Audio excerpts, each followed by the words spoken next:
मेरी नमाज का वक्त हो गया, मेरी नमाज नहीं निकल जाए। ओ तेरी, ये बच्चा गड्ढे में कैसे गिर गया? अरे इस बोतल में क्या है?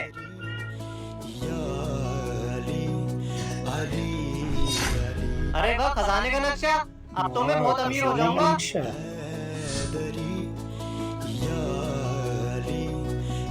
अरे ये तो वही पेड़ है जो इस नक्शे में हैगा।